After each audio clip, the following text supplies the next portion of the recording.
Hey everyone, welcome back to Corporate Decoder, the place where we decode the language of business. Today, we are diving into a Form 8K filing by ModivCare. It sounds like a boring document, but trust me, with new director appointments and some interesting financial results, this one has more to it than meets the eye. This report is dated March 6, 2025, which means this information is pretty fresh. The first thing we're going to look at is the financial performance of the company. ModivCare released their financial results for the last quarter and full year ending in December 2024. We'll dig into that press release to see how they did, but the main headline here is not just about the numbers, but who's steering the ship. They have new directors.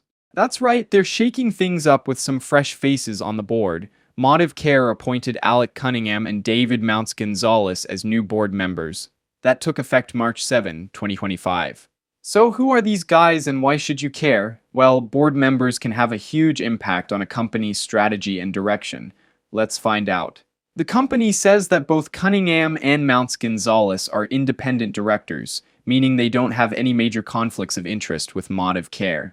Here is where things get a little more interesting. ModivCare has a credit agreement, basically a loan deal, and they made some changes to it in January 2025. This change, called the Fifth Amendment, says that ModivCare has to appoint 3 directors that are okay with some of the lenders, the people who loan them money. It looks like the appointment of Cunningham is part of this deal. Essentially, it's like the lenders wanted to have some say in who's making decisions at ModivCare, probably to make sure their investment is safe. Cunningham seems to bring a lot of experience to the table. He used to be the CEO of WellCare Health Plans, which is a big deal in the health insurance world, specifically with government-sponsored programs like Medicaid and Medicare. He has experience in turning companies around and knows a lot about the policies and operations of health insurance. Mounts Gonzalez, on the other hand, comes from a different angle. He's a general partner at the AI Catalyst Fund, which is a major investor in ModivCare. That fund invests in companies and helps them use artificial intelligence or AI and technology to improve. So he is well versed in the area of new technology. Mounts Gonzalez was also the CEO of Inmer Intelligence, which focuses on data-driven commerce and analytics. Before that, he held leadership positions at Domino's Pizza and UPS. So he knows about AI data and making companies more efficient.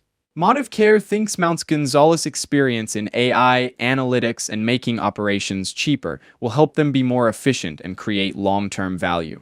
Both Cunningham and Mounts Gonzalez will get paid like other non-employee directors at ModivCare. Details about that can be found in their 2024 proxy statement, where they talk about how they compensate their board members. The company also issued a press release to let everyone know about these new appointments. Now that we know who is on the board, let's see how the company is doing. Let's go back to the part about the financial results. As the SEC filing indicates, the details of the financial results were included in the press release, so let's dive in. I've reviewed the press release and can tell you that in 2024, ModivCare facilitated approximately 73.4 million trips, an increase of 6.7% over 2023. In addition, 638,000 unique in-home assessments were completed, an increase of 11.5% over 2023. These increases show that the company's core business is growing. In terms of financial performance, net revenue was $3 billion, an increase of 7.9% compared to 2023. In addition, the company had a net loss of $66.8 million. This may sound alarming, but it is an improvement compared to the net loss of $160.3 million in 2023. In addition, the adjusted EBITDA was $200.1 million, which is up compared to $169.9 million in 2023. While a loss might make some investors nervous, it looks like the company is on the right track towards turning things around. So, what does all of this mean for ModivCare? On one hand, they're bringing in some experienced people to help guide the company. Cunningham knows the ins and outs of the healthcare world, and Mounts Gonzalez is all about using technology to make things better. Plus, the lenders seem to have some influence now, which could be a good or bad thing depending on how you look at it.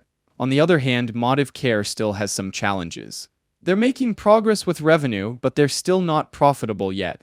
It'll be interesting to see how these new board members help the company navigate these challenges and opportunities. Overall, I'd say ModivCare is at a turning point. They're bringing in fresh perspectives and seem to be making progress on the financial front, but they still have work to do to become consistently profitable. Keep an eye on how they use technology, manage their costs, and work with those lenders. Thanks for watching. If you found this breakdown helpful, please like, comment, and subscribe for more corporate deep dives. Let me know in the comments what company you want me to decode next.